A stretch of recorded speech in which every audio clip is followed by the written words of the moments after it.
keluarga di rumah ini dan seluruh tetangga, jiran, kanan kiri, depan, muka, belakang yang belum hadir masih di rumah, mudah-mudahan nanti bisa hadir memenuhi undangan dari kedua mempelai ini. Kembali kita bersyukur atas nikmat Allah, salawat dan salam kepada Rasulullah SAW. Ini tepat tanggal 2 ya, Rajab 1442 Hijriah. Ini bulan yang termasuk dimuliakan oleh Allah Subhanahu wa taala. Banyak yang pesta memang bulan ini. Pusat aja sampai 5 ini. Ya. Kalau udah kali 200 sudah berapa itu? Nah, sejuta juga ya kan? Pening juga kita ya kan? Apalagi musim Covid ini kan agak susah ya kan? Nah, lebih banyak keluarnya daripada masuknya ini kan. Tapi insya Allah mudah-mudahan kita doakan Bapak Ibu semuanya hadir di sini dimudahkan rezeki oleh Allah Subhanahu wa taala. Yang ngamin cuma satu berarti nggak mudah rezekinya kita tengok. Ngamin kan payah. Mudah-mudahan nggak usah ulangin. Mudah-mudahan dimudahkan rezeki semuanya hadir di sini. Udah lari malaikatnya males. Inilah kadang-kadang udah didoain bulan Rajab ini pun tak mau mengaminkan. Nah, ulang ya nggak ngaminkan nanti yang suaminya nanti nggak ngaminkan istrinya kawin lagi. Yang istrinya nggak ngaminkan suaminya kawin lagi nanti ya. Nah, mudah-mudahan semuanya dimudahkan rezeki oleh Allah Subhanahu wa taala. Mudah-mudahan anak-anaknya menjadi anak yang soleh dan soleha. Dan anaknya belum tamat kuliah mudah-mudahan segera tamat kuliah. Mudah-mudahan yang sakit disembuhkan oleh Allah Subhanahu wa taala dari sakitnya. Yang hari ini gajinya belum naik mudah-mudahan segera nanti dinaikkan oleh Allah Subhanahu wa taala. Ya. Nah, ya. Kalau masalah gaji kayaknya nggak serius kayaknya, nggak mungkin itu Pak Ustadz kayaknya ya. Bapak Ibu yang dimuliakan dari rahmat oleh Allah Subhanahu wa taala, kita ucapkan pertama sekali kepada Emir ya dan Nurul Fadilah. Sepengetahuan Ustadz Bapak Ibu, ini sepengetahuan Ustadz ya, kalaupun salah nanti diingatkan sama orang tuanya. Sepengetahuan saya dua orang ini, mereka ini dipertemukan dalam satu ikatan remaja masjid ya, anak-anak remaja masjid dua orang ya. Maka saya tanya kok bisa tetangga sama tetangga dapat? Iya Ustadz, anak remaja masjid dua orang tuh. Betul ya? Saya memang malu kalian jawabnya. Betul nggak nih? Nah, semangat betul Ustaz gitu ya. Gitu. Jadi mereka ini Bapak Ibu, kita yakin dan percaya mereka dipertemukan oleh Allah Subhanahu wa taala dalam sebuah payung yang besar namanya masjid. Artinya mereka ini orang baik. Ya. Kalau orang dipertemukan tuh di mall, dipertemukan itu nanti di jalan, dipertemukan di tempat-tempat pesta, tapi mereka dipertemukan di rumah Allah Subhanahu wa taala. Insya Allah doa orang tua kita dan doa-doa seluruh orang di sekeliling ini, mereka betul sakinah mawaddah warahmah. Kan yang ngaminkan cuma satu juga. Ya Allah, inilah kadang-kadang. Belum makan nih rasanya. Hidangannya belum nampak. Oh iyalah pula, belum nampak Mbak Doli. Jadi kurang semangat ngaminkannya ini. Nah, jadi mudah-mudahan sakinah mawaddah warahmah. Jadi sakinah itu apa Ustaz? Ya, sakinah itu kan tenang. Dulu waktu belum ketemu mereka nggak tenang. Bentar-bentar SMS, bentar-bentar WA, ya kan? Lagi di mana di? Kan gitu dia. Oh, lagi di rumah Bang, tenang, ya kan? Kemudian perempuannya juga mungkin Nurul begitu juga, lagi di mana Bang? Lagi kerja di nyari untuk uang kita menikah. Oh, udah tenang deh itu. Ya. Kenapa? Karena mereka sebelum dipertemukan mereka belum tenang. Maka yang pertama mereka sudah dipertemukan di liga pernikahan mereka menjadi tenang. Inilah sakinah. Kalau orang menafsirkan lagi sakinah itu apa? Inilah jos-josnya. Ya josnya itu apa? Seperti minum obat Bapak Ibu. 3 kali sehari. Masih muda 3 kali sehari. Kan gitu dia. Kalau di usia 50 60 udah nggak kayak minum obat lagi itu. Ya kan? Maka ada tingkatan yang namanya yang kedua itu sakinah mawaddah itu tingkatannya apa Ustaz? Kebahagiaan. Bagaimana seorang pasangan suami istri bahagia itu ketika mereka punya anak. Maka doa mawaddah itu supaya dia punya anak. Kalau dia tidak punya anak, kalau pasangan tidak punya anak, maka dia tidak akan bahagia. Bayangkan Bapak Ibu, 10 tahun ada nggak orang nggak dikaruniai anak? Ada nggak 15 tahun nggak dikaruniai anak? Ada. Bahagia nggak? Kurang, Ustaz. Cinta tapi kurang. Karena kenapa? Belum punya keturunan. Apalagi orang Mandai. Nah, kalau nggak punya keturunan bahaya itu. Ya kan? Betul nggak kira-kira? Betul Pak Nasri? Nah, ya kan, nggak ada keturunan katanya, nggak ada penerus marga. Maka mawaddah ini kita doakan nanti mereka ini menjadi orang yang memiliki keturunan, memiliki anak. Baru yang ketiga itu namanya warohmah. Warohmah itu apa Ustaz? Kasih sayang. Inilah sampai ke anak cucu. Kalau sudah usia 60-70 tahun udah nggak lagi seperti Sakinah yang Ustaz jelaskan tadi. Kalau dulu itu 3 kali sehari, kalau sekarang usia 60-70 tahun itu udah nggak begitu lagi. Udah tinggal nyari aja, mana mak kau? Oh di dalam Pak, udah tenang itu suami. Suami pun begitu juga, dicari sama istrinya, mana ayah kau? Di dalam mak, udah tenang. Nggak ada yang lain lagi. Bahkan kalaupun nanti keluar, udah nggak ada lagi cerita yang lainnya. Kita sudah enak bergandengan, kita berpasangan karena di usia yang senja, usia yang tua. Udah nggak ada lagi pikiran yang macam-macam, nggak ada lagi pikiran tempat tidur. Yang jelasnya kita berpikir kasih sayang. Bahkan kadang-kadang udah sampai di usia tua pun nama istri aja pun lupa. Nah ini jangan lupa Bu. Ya nama istri Pak kadang-kadang lupa Pak. Karena kenapa? Karena kita sering manggilnya dek atau mama kan gitu dia, sehingga kita lupa nama istri. Ya.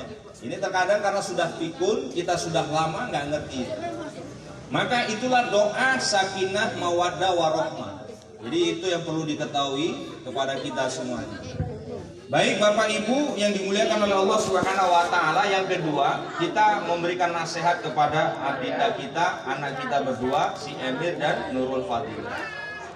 Untuk si Emir lain, pertama untuk si Emir. Jadi Bapak Ibu yang dimuliakan oleh Allah, si Emir ini kan laki-laki, perempuan itu Nurul Fadilah. Wahai adikku Emir, ya, perlu kau ketahui rumus itu ada cuma 2. Ya, rumus itu 2. Rumus itu apa tuh Ustaz? Yang pertama, kalau kita sebagai laki-laki sebelum dapat perempuan itu rasa cinta kita itu tinggi. Ya. Rasa cinta kita itu tinggi, ingin mendapatkan wanita itu sangat luar biasa, kita usaha dan ikhtiar kita mendapatkan wanita. Ya. Tapi bagi perempuan rasa cinta itu tidak terlalu tinggi sebelum dia menjadi suami istri. Ketika sudah menjadi suami istri, ya, istri itu rasa cintanya itu semakin tinggi deh. Kalau sudah jadi suami istri, rasa cintanya semakin tinggi kepada suaminya. Sebaliknya yang dahulu laki-laki yang rasa cintanya itu tinggi, itu lama-lama akan makin rendah.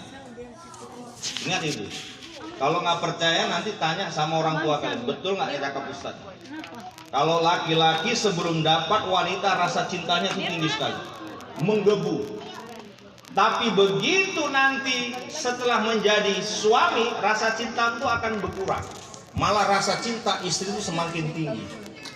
Ingat itu. Kenapa demikian Ustaz? Karena semakin kita melihat banyak kehidupan kita ini, nanti kita akan merasakan badai dan tiupan topan yang sangat luar biasa. Berapa? 1? Ya. Intinya godaan dalam kehidupan kita ini Emir. Maka ingat ke belakang, ya, ingat ke belakang bahwa Nurul Fadilah ini, ya, orang yang paling menyayangi dia sebelum kau menikah, ingat itu ayahnya. Ya, perempuan itu yang paling disayangi itu, orang yang paling menyayangi dia itu adalah ayahnya. Kalau dia dulu sakit, ya, kalau dulu dia sakit, itu yang paling khawatir itu ayahnya. Ya, kalau dia nggak pulang ke rumah, itu yang paling khawatir itu ayahnya. Kalau dia tidak makan, itu yang paling khawatir itu ayahnya. Jadi sekarang tugas kasih sayang ayah itu berpindah ke pundakmu. Jadi kalau dulu ayahnya itu waktu masih kecil dia sakit, ayahnya akan berkata, nah biarlah sakitmu pindah kepadaku. Jangan kau yang merasakan. Karena sebagai seorang ayah tak tega nengok anaknya sakit. Ya. Karena seorang ayah melihatnya kalau seandainya dia pulang tengah malam, dia itu yang paling khawatir itu adalah ayahnya. Nah sekarang itu beban itu kepada dirimu di pundakmu. Maka tugasmu itu hampir samalah seperti ayahnya. Kalau dia sakit jangan kau bentak-bentak. Ya, jangan kau marah-marah. Kau sakit sikit aja pun merengek pula kau. Minum obat juga jangan. Ya, itu biasa di usia pernikahan 30 tahun kayak gitu itu. Tapi kalau sekarang nggak akan mungkin. Ya. Nah, tapi nanti Ustadz ingatkan, walaupun usia sekarang pernikahan sampai usia nanti kau tua pun, ingat cakap Ustadz nih, jangan seperti itu. Kalau waktu pernikahan ini kan, sebelum nikah kan bahasa kita ini cuma satu, ya, kata oh, ya kan, oh my honey, my darling, my baby, my sweetie, my princess, itu sebelum menikah. Kalau sudah menikah, kata oh itu menjadi gendut sini kau, nah, jangan sampai gitu. Nah, keriput, ompong, jangan kata oh itu berubah menjadi kata jangan sampai berubah itu. Sehingga apa? Menikah itu betullah menjadi ibadah dalam kehidupan kita. Artinya apa? Menikah itu bukan hanya sebatas kita itu biologis, tapi menikah itu menjadikan partner, teman, dan itu kasih sayang kita di situ. Teman saya udah 3 kali menikah, ya, perempuan. Pertama suaminya mati, meninggal. Tak sampai sebulan menikah, kami pun bingung. Ini wanita gatal tuh kayak mana gitu juga dalam hati kami kan gitu ya. Kemudian bercerai lagi deh sama suaminya lagi yang kedua. Habis itu nggak jauh kemudian sebelum lagi menikah lagi. Saya penasaran karena teman saya waktu di kampus, ya. Saya tanya sama dia, Bu, kenapa ibu bolak-balik menikah? Apa yang dibilang? Bahwa menikah itu, wahai Winda, bukan hanya untuk yang itu, tanda kutip ya, untuk itu. Tapi menikah itu menjadi teman hidup. Ternyata setelah saya menikah begini, sudah punya anak 3 ini, anak saya 3. Ya. Setelah saya menikah begini, ternyata ini yang disampaikan oleh teman saya. Karena kenapa? Sahabat yang paling terdekat itu adalah istri. Saya sakit 2 kali opname di rumah sakit Emir, ya, 2 kali saya opname, ya, sakit di musim Covid, serem nggak itu gitu? Di rumah sakit di musim Covid kayak mana Bapak Ibu? Ngeri itu. Pikiran kita apa? Covid lawan. Kenapa? Dada salah sesak, tenggorokan panas, udah ciri-ciri kali. Opname Pak. Bayangkan, ini mau udah diperiksa Covid nih. Kalau sempat Covid diisolasi matilah tuh. Apa bahasa yang disampaikan nama istri saya itu, ya kan? Nah, istri saya pun nggak, nah itu nggak, ya kan? Pergi kau dek, saya bilang kayak gitu. Jangan bang, biarlah aku mendampingmu. Nanti kau mati kena Covid, enggak? Biar kita mati bersama. Wah, baru terasa di situ sahabat itu. Itulah tanggung jawabmu begitu nanti istrimu, ya, menjadi teman hidupmu. Kau siap mendampinginya hidup susah, senang, dan bahkan mati. Itu akan bersama. Nah, begitulah pesan Ustadz kepadamu, wahai adindaku Emir, ya. Kemudian, ini untuk Nurul Fadilah nih. Nurul Fadilah. Jadi kau sudah bertemu si Emir ini kan di masjid. Saya nggak tahu kegiatan Emir setiap hari apa. Kau udah kerja di mana, Emir? Berarti kau sudah punya gaji lah ya kan? Betul kan? Jadi Nurul, kalau dulu gajinya itu sepengetahuan saya itu dikasih mamanya, itu mamanya di belakang, tengok tuh. Kau tengok bentar. Jadi gaji Emir ini, saya yakin dan percaya dulu dia waktu Gaperta gaji pertama itu kasihkan mamanya itu, betul nggak Bu? Dikasih. Sekarang kalian menikah, gaji itu tak sampai ke sana. Ya kan Pak? Betul nggak Pak? Gaji itu pasti nggak sampai. Kemana itu gaji itu? Berarti sama si Nurul kan? Berarti sekarang gaji itu sama Nurul. Udah nggak lagi sama mamanya. Ya. Mama si Emir ini sayang kali sama dia. Saya tahu waktu saya kesal kemari, ya kan saya cari, dia lah nyari. Mama di sana Ustaz. Nah kalau WA pun dia yang selalu WA. Saking sayangnya lah dia sama mamanya. Dan mamanya yang paling mencintai dia. Nah sekarang kalau orang bilang orang yang paling dibenci sama mertua itu menantu biasanya. Nah itu hati-hatilah kau. Ya, orang yang paling dibenci sama mertua itu biasanya menantu. Mohon maaf. Ya, itu terkadang itu musuh bebuyutan di sana. Karena kenapa? Kau sudah mengambil kekasihnya, orang yang disayanginya.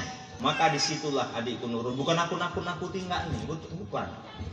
Ya, bukan nakut-nakuti, disitulah tantanganmu. Bagaimana mampu kau juga memberikan kasih sayang itu kepada orang tuanya Emi. Ya, ya. Jangan sampai di sini salah miskomunikasi kita. Akhirnya nanti apa? Antara menantu dan mertua saling tidak cocok. Nah, maka saya ingatkan kalian berdua, wahai Emir dan Nurul, nanti sampai kita selesai pengajian ini, kau bukalah di Al-Quran. Ustaz ingatkan sama kalian berdua, buka Al-Quran surah Al-Baqarah ayat 215. Surah apa tadi? Biar dihafal sama kalian dulu. Surah apa tadi? Nah, anak remaja masjid pasti tahu nih Pak. Surah kan? Surah Al-Baqarah 215. Di situ Allah menjelaskan tugas orang anak kepada orang tua. Ya, tugas seorang anak kepada orang tua. Yang pertama, kalau kau punya harta, kata Allah, itu bukan cakap ustaz. Itu cakap Allah. Kalau kau punya harta, maka harta yang pertama yang harus kau infakkan, yang harus kau sedekahkan, itu pertama itu siapa? Kedua orang tua kalian. Itu bukan bahasa ustaz, bukan bahasa Rasul, itu bahasa Quran. Kalau nggak percaya bapak-bapak, silakan buka Al-Quran itu. Al-Baqarah 215, Allah mengatakan kalau kalian punya uang, maka yang paling pertama sekali yang kalian berikan infak dan sedekahnya itu, bahasa Tuhan itu Pak, infak dan sedekahnya itu siapa? Orang tua, kedua orang tua. Maka kalau Emir nanti si Nurul memberikan uang ke jalan pendidikan Gang Tarigan, oh jangan marah, karena tugasnya sebagai seorang anak itu kewajiban. Ya, begitu juga lah si Nurul. Kalau si Emir ngasih uang ini jalan apa ini? Gang apa gitu ini? Saya ingatnya Gang Madani itu. Gang Bahagia. Kalau nanti dia ke Gang Bahagia, ya ngasih sebagian rezeki yang dia peroleh dari gajinya itu, juga Nurul jangan berkecil hati, karena itu tugas dia. Kalau kalian saling memahami dua hal ini, maka insya Allah tidak ada pertikaian di antara kalian berdua. Tapi dengan catatan, maka kalian saling mengetahui, Dek, abang mau ngasih uang mak. Bukan yang Bang, dikasih tadi. Adik mau ngasih uang mak. Ya, artinya apa? Dua-dua kita sudah tercover. Jadi tidak berdosa lagi kalian. Jadi tugas yang paling utama kita bukan ngasih orang miskin, bukan fakir miskin, bukan anak yatim, tapi tugas pertama kau memberikan uang itu, infak dan sedekah kita itu untuk kedua orang tua. Itu ya. Sudah. Kemudian yang keempat, yang ini saya sampaikan kepada kalian berdua, ya, bahwa dalam keluarga, bahwa dalam keluarga ini kalian sudah disatukan antara gang pendidikan dengan jalan bahagia, Gang Bahagia. Bahasa yang kalian ciptakan itu yang biasa kita sebut itu ada mertua dan orang tua. Kalau dalam Quran itu tidak disebut ada bahasa mertua. Birrul walidain itu adalah orang tua. Siapakah orang tua itu? Begitu nanti Emir ke Gang Tarigan, itu orang tuamu, bukan mertua. Begitu juga lah Nur Fadilah, kalau kau nanti ke Gang Bahagia betul tadi kan? Ya. Jangan kau anggap ini mertua. Artinya kalau udah mertua itu seperti orang lain kita, tapi ini orang tuamu. Ketika kita melawan di Gang Tarigan dan kita melawan di Gang Bahagia, maka sama dosanya seperti kita melakukan dosa kepada kedua orang tua kita. Jadi nggak ada lagi istilah bahasa kita ini mertua, sama mertua, sekian lah, mertua lah, nantilah dulu, jangan. Tapi sama-sama kalau kita menyakiti orang tua, Emir menyakiti orang tuanya Nur Fadilah, atau sebaliknya Nur Fadilah menyakiti orang tuanya, ya, Emir, maka itu sama-sama dosanya itu melawan kepada kedua orang tua. Ingat. Oke, baik. Yang berikutnya, ya, yang kelima yang ini Ustaz sampaikan kepada kalian berdua, wahai adindaku, ya, bahwa dalam kehidupan ini yang Ustaz bilang tadi ada badai, ya. Badai itu pasti akan datang, pasti itu akan datang. Terjadinya karena apa? Ya, terjadinya karena apa? Karena tidak ada keterbukaan di antara kalian.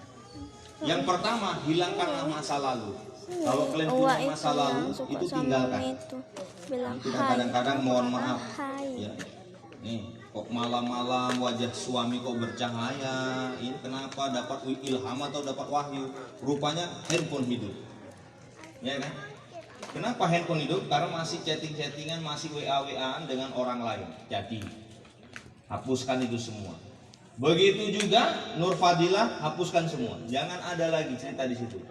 Kalau bisa kita saling mengetahui. Jangan ada pasang password dan pasang saya nggak pakai pasang password. Bahkan wallpaper saya istri saya di sini. Ya. Supaya apa? Jangan sampai seperti itu. Terkadang kita sebagai suami dan istri di situ, kesalahan dan kekhilafan kita di situ, kita cuek-cuek. Biarnya urusan istri, urusan suami, urusan suami, jangan. Terkadang disitulah setan gepeng itu datang sama kita. Ya, godaan, iblis, jin, ya semua ada di situ. Saya kemarin ngisi tablik akbar di Langkat, Pak. Ngisi tablik akbar di Langkat, ya dengan kepala dinas pendidikan Kabupaten Langkat. Jadi kata Pak Kadis itu bilang sama saya, Pak Ustadz, ya saya mau menandatangani 25 kasus perceraian guru dan guru. Kenapa? Gitu Pak, saya bilang gitu. Karena kenapa? Mereka melakukan perselingkuhan. Bayangkan Pak, kepala sekolah dengan gurunya, ya kan? Nanti guru dengan beberapa rekan kerjanya. Karena apa? Gara ini semua rata-rata. Kadang-kadang yang malunya Pak, mohon maaf, usia pernikahannya bukan tanggung Pak, 30 tahun, itu mau cerai. Jadi yang 29 tahun itu kemana Pak, kata Pak Kadis. Udah gak cocok Pak, jadi 29 tahun itu gak ada kecocokan. Perkaranya gara-gara ini Pak, mohon maaf Pak. Perkaranya hanya gara-gara handphone. Kadang awal mula iseng, ya, tapi lama-lama itu akan menjadi kesenangan. Akhirnya Pak menjadi perselingkuhan. Kadang-kadang mohon maaf, yang paling sering banyak itu Ustadz. Godaannya yang paling ngeri. Jamaah, mama. Ya kan?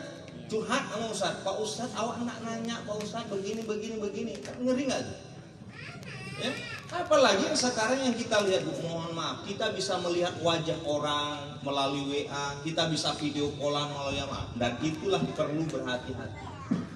Ya, jangan sampai kita dengan prahara yang seperti itu akan menjadikan bumerang dalam rumah tangga. Maka kalian juga harus tahu tugas suami dan istri. Tugas suami itu berat ini. Nyapu, ngepel, gosok, masak, belanja, nyari nafkah itu tugas suami. Betul nggak Bapak? Betul. Cari makan, nyapu, ngepel, gosok, nyuci, masak, kepajak itu tugas suami Pak. Ngantar anak sekolah itu tugas suami. Jemput anak sekolah itu tugas suami. Tugas istri itu cuma satu, the only one. Apa kira-kira Bu? Kan mama juga nggak tahu apa tugasnya kayak mana. Tugasnya cuma satu, mematuhi perintah suami. Apa tadi Pak? Bu? Mematuhi perintah suami. Kalau suami sudah perintah, Dek masak, ya masak, jangan bantah, dosa. Dek ngantar anak sekolah, ya ngantar anak sekolah. Nah, Dek pikir pajak, nggak boleh. Loh kok gitu Pak Ustaz, sama aja lah kami ngerjakan, enggak. Misal puasa Rajab, boleh nggak Bu? Boleh. Puasa Senin Kamis boleh nggak? Boleh. Kalau suami nggak boleh, nggak ngizinkan, kasih boleh nggak itu kira-kira? Nggak jadi. Artinya apa? Kebaikan sekalipun, ibu pergi ngaji sekalipun, kalau suami nggak ridho, itu nggak boleh. Dalam rumah tangga seperti itu. Jadi ada seorang wanita yang sangat luar biasa yang dia ditunggu oleh surganya Allah. Ini kata Nabi. Waktu itu emak orang tuanya ini meninggal. Ya. Emak dari anak tadi ini, yang perempuan tadi meninggal. Anak yang istrinya itu meninggal. Suaminya sedang berjihad. Ini kisah nyata dari Rasul. Istrinya di rumah, emaknya sudah meninggal. Dipanggil apa? Si Fulan, emak kau udah meninggal. Kata Rasul, ya kan, dikasih tahu emakmu sudah meninggal. Apa dibilang sama istri itu tadi? Wanita tadi. Tidak, suamiku tidak di rumah. Aku menunggu izinnya. Sampai emaknya dikebumikan, dia juga tidak datang. Sehingga dia dilaporkan oleh Rasulullah. Apa kata Rasul? Dialah ahli surga. Dialah yang nanti akan ditunggu oleh Allah Subhanahu wa taala dalam surganya Allah Subhanahu wa taala. Maka Bapak Ibu yang dimuliakan oleh Allah, kemuliaan seorang wanita itu sebagai ibu rumah tangga, sebagai istri, ketika istri itu mampu menjaga marwah suaminya kemanapun kita pergi, baik itu ya kita ke pajak, itu harus minta izin kepada suami ya. Bahkan apalagi lebih tempat yang jauh, kan gitu dia. Paling tidak itulah yang harus kita miliki dari seorang wanita, itu yang kita miliki dari seorang ya, istri, kemuliaan itu karena kita menjaga marwah dari suami. Bapak Ibu yang dimuliakan dari rahmat Allah Subhanahu wa taala, inilah nasihat saya untuk Emir dan Nurul Fadilah, jangan sampai terjadi sebuah prahara, itu bisa kita tangani. Yang berikutnya prahara yang akan datang kepada kalian itu nanti karena apa? Itu biasanya selain daripada faktor dari internal kalian, nanti akan datang faktor dari eksternal. Apa biasanya Ustaz?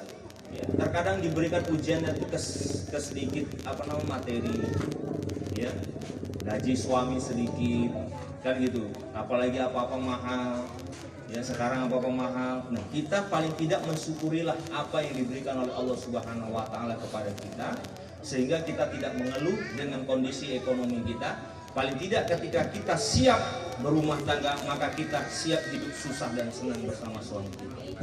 Barangkali ini saja yang dapat Ustaz sampaikan.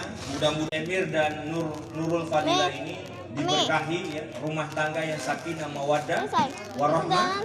Ya, mudah-mudahan diberkahi oleh Allah Subhanahu wa taala, memiliki keturunan, dan kemudian mudah-mudahan dilimpahkan rezeki dari 7 lapis langit buminya Allah Subhanahu wa taala. Dan mudah-mudahan kita doakan ya, keluarga yang dari gang Paridan kemudian gang Bahagia ini bisa bersatu, jangan sampai ada sebuah konflik-konflik yang lainnya, mereka tetap menjadi keluarga yang harmonis ya, dan mudah-mudahan kita termasuk orang-orang yang diberikan jalan oleh Allah Subhanahu wa taala kebahagiaan dunia dan akhirat. Amin ya rabbal alamin. Ini saja yang dapat Ustaz sampaikan. Assalamualaikum warahmatullahi wabarakatuh.